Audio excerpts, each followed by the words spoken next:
As a part 2 of this video, I want to go through the Bates and Nieveen models, both of them, and explain a little bit about how I would tackle specific design problems or use these models in my own experience.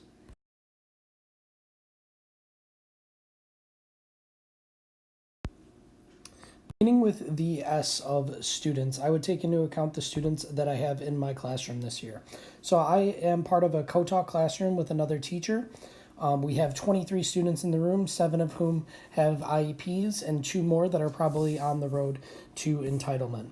Our student demographics are comprised of both Polish-speaking and Spanish-speaking heritages, as well as just English-speaking. So we do have some English language learners in the classroom.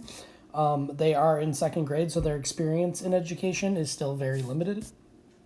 So anything that I created online, the kids would obviously need a lot of support with using the tools, no matter what I created through the design. Access. So our students all have one-to-one iPads, so they would be able to use their iPads and the network that the school provides to access the course materials. And then for the universal design for learning, I of course need to take into account and differentiate materials based on student needs, including those students with an IEP. So I do things like record audiobooks and things like that, and then provide them to students to use online. In addition to that, we kind of use Google Classroom and things like that to share out the resources that we want the children to interact with. For the ease of use, when we're doing some online education things and assigning activities to students, we use apps like Seesaw or Google Classroom. And again, these websites are well structured, they're intuitive for the children to use, and they are easy to navigate. Students are able to do this mostly by themselves, and if they're not, they are able to help one another when they need to. Thinking about costs, we use mostly free things that are available out there, like Google Classroom. Our school does subscribe to the platform Seesaw and uses Seesaw for Schools, which gives us added benefits and more features of the platform. So that is a cost overall to the district. I believe it's a little bit more than $10,000 per year for the entire district to have access to Seesaw and all of its tools. And then as far as devices and the infrastructure go, the costs that we need to consider are the one-to-one iPad costs for all of the students, as well as, the network infrastructure and what it takes to keep that up and running.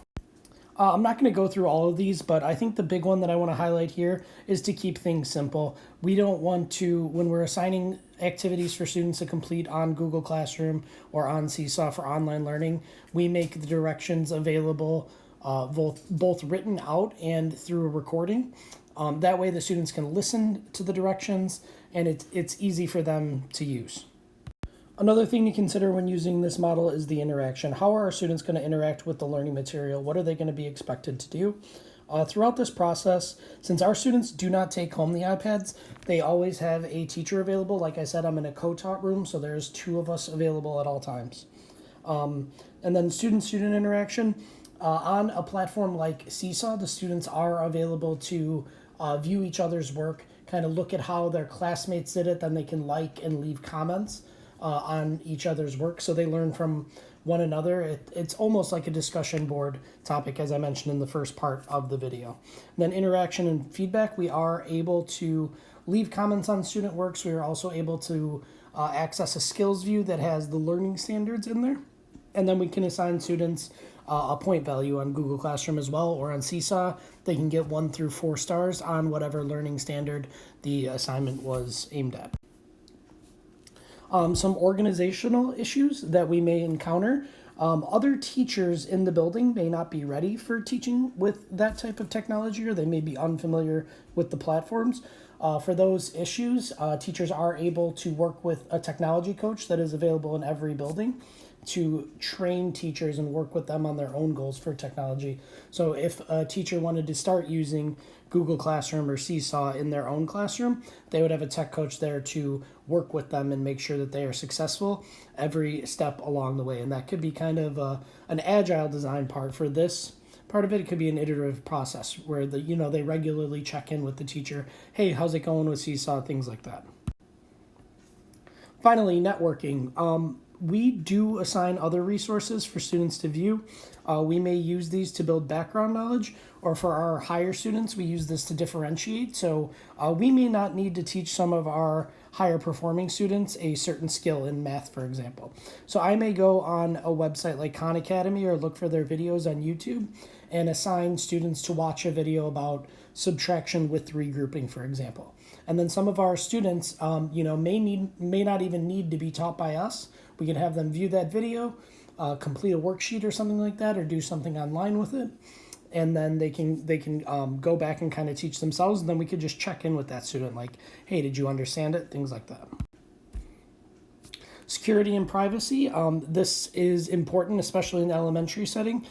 We teach students, to only use their first name, especially when they're sharing things on other platforms online.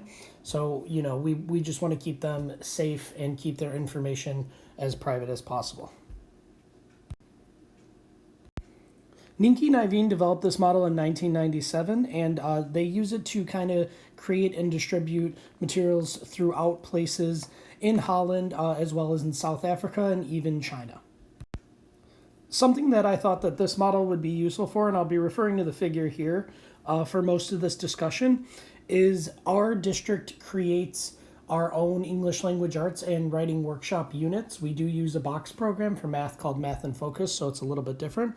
But for those ELA and writing workshop units, everything is created by teachers within our district. So we have representatives from different buildings at different grade levels that all come together about once a month, and they kind of look at, and they created the units about 5 years ago. So they did some preliminary research in regards to this. When the Common Core state standards came out, they identified the problem that the Basel series of reading that we were using was not meeting the new Common Core standards that were coming out. So that research was done, and the problem was identified that new units needed to be created to address these Common Core standards. Throughout creating these units, we have used more of this ADDIE model, where the things that were created and presented to all the teachers at the different grade levels when these units were created can be analyzed then, and then they can be evaluated for how well they're working. And then the teachers still do meet. These units were not just created and then left for everybody to kind of just go through. The teachers actually kind of analyze how it's going in the classroom, and then they fix the units based on what they're going to do. So once they kind of fix up a unit, they may release a smaller chunk of something new that they want to try. Then again, they analyze and see how well it goes, and then they evaluate it. And then the complete materials, this is an ongoing process again. So I don't know that the materials are ever complete, and different teachers teach these materials in a different way, but they are all using the same materials. So again, they are analyzed and evaluated.